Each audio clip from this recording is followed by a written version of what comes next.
जा रही हूँ। Class 9 chapter 2 cell the building block of life. आप देख सकते हैं इसमें थिंक इट ओवर में लिखा हुआ है सबसे पहले कि सेल कहाँ से आता है। सबसे पहले इस बुक में बताया गया है इस चैप्टर में। एंड टेक्नोलॉजिकल फैसिलिटी के बाद हमें कैसे पता चला है कि इलेक्ट्रॉन माइक्रोस्कोप से जब देखते हैं तो कितने सारे हमारे लिविंग क्रिएचर्स देखने को मिलता है।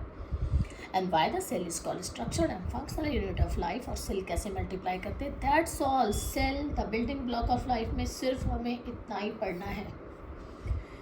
तो इसमें बहुत इंटरेस्टिंग स्टोरी के साथ इस चैप्टर को बताया गया है कि एज्यूम कीजिए कि अर्थ जब 3.5 बिलियन ईयर्स पहले कैसा था। बहुत ही वहाँ पे हॉट था, कभी कोल्ड क्लाइमेट थे, उसके बीच में भी कैसे सेल स्ट्रक्चर सरवाइव किया और कैसे लाइफ एग्जिस्ट किया। तो ऐसा ही कुछ ऐसा एग्जांपल हमारे इंडिया में एक है, वो है hot spring of Puga valley of Ladakh, जो कि सेम हाई टेम्परेचर मेंटेन करता है जैसे 3.5 मिलियंस ईयर्स अगो हमारे लाइफ थे वैसे ही।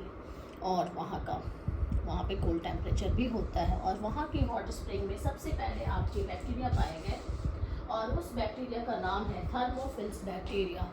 थर्मोफिल्स मीन्स सब हीट से रिलेटेड जितने भी वर्ड होते हैं थर्मोफिल। तो इसके कैरेक्टरिस्टिक्स क्या हुए, ये हीट लविंग बैक्टीरिया है और ये यूनिसेलुलर है।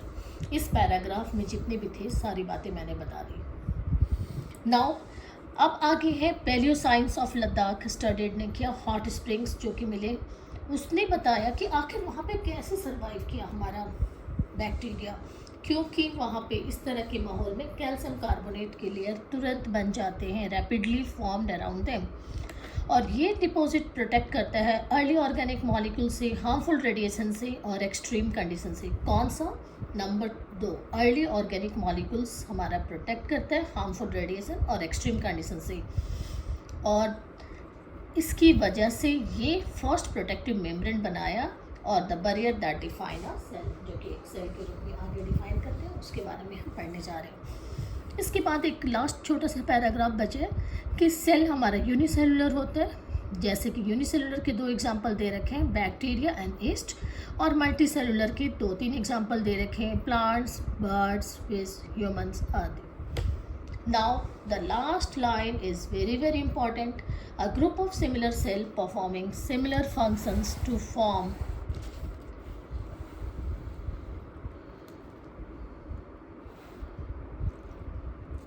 टिश्यू। तो टिश्यू का डेफिनेशन हो गया आपका, a group of similar cell performing similar functions form tissue.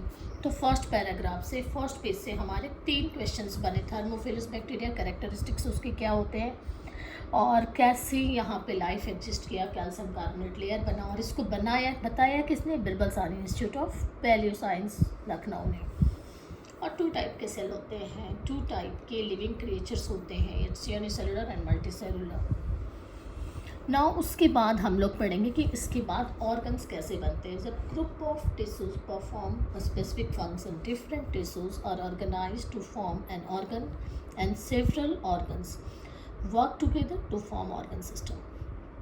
जैसे एक एग्जांपल दिया गया है, nasal pores, nasal cavity, trachea and lungs, ये सब मिल करके एक ऑर्गन सिस्टम बना रहा है। नाउ अब सेल्स हमारा ऑर्गेनाइज्ड होता है टिश्यू में, ऑर्गन हमारे होते हैं ऑर्गन सिस्टम में, और इसी वजह से हमारा आगे के बढ़ते जा रहे हैं। The fundamental unit of structure makes us wonderful how such tiny cells perform so many different activities.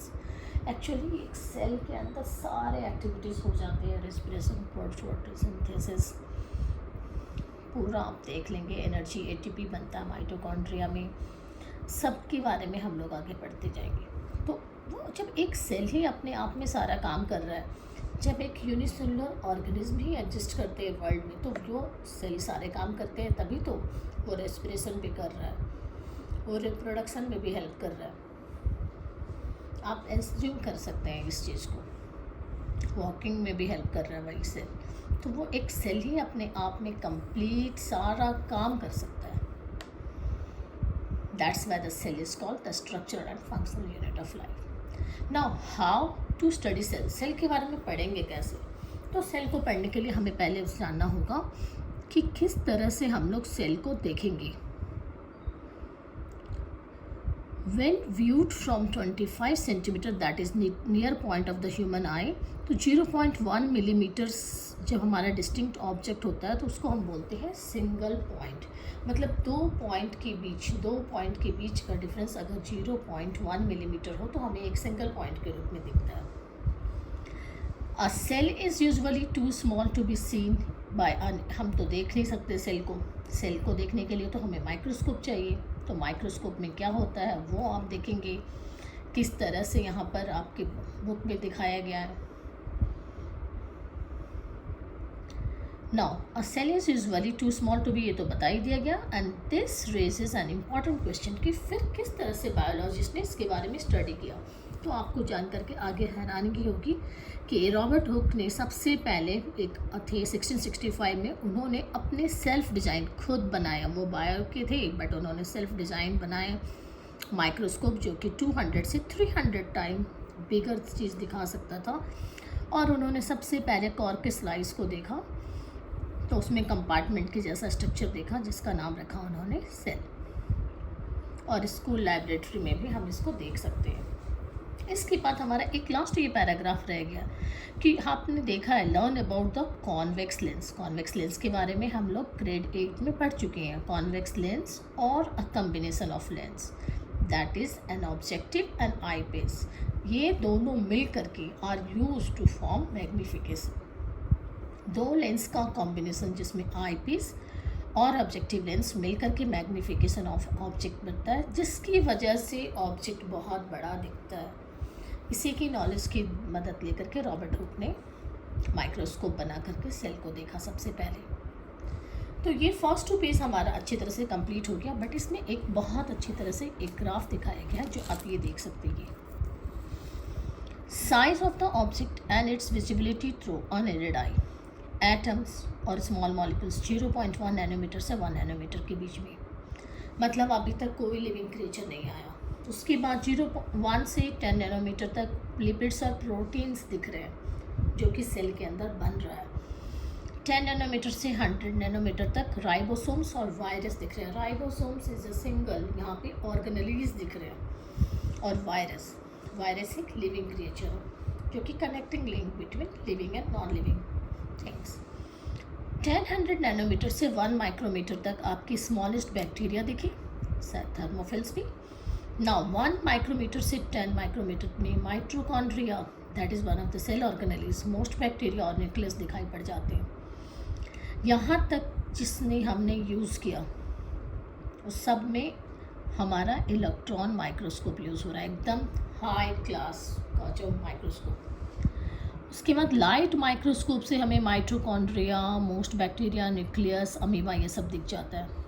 Unaided eye से हमारा फिश एग, चिकन एग, सारा Indian, great Indian bustard, human heights, neem tree ये सब दिख जाते हैं। और अमीबा आपका 100 माइक्रोमीटर से 1 मिलीमीटर तक के इसमें आता है। और फिश एग 1 मिलीमीटर से 1 सेंटीमीटर। तो एक जो सेल का कंपैरिजन बताया है जिससे हमें इमेजिन करना बहुत आसान हो जा रहा है आजकल बच्चे कि हम पढ़ सकते हैं सेल का स्ट्रक्चर कैसे और कैसे बना। नाउ नेक्स्ट पेज है हमारा माइक्रोस्कोप समझाया गया। माइक्रोस्कोप में है क्या आप देखें।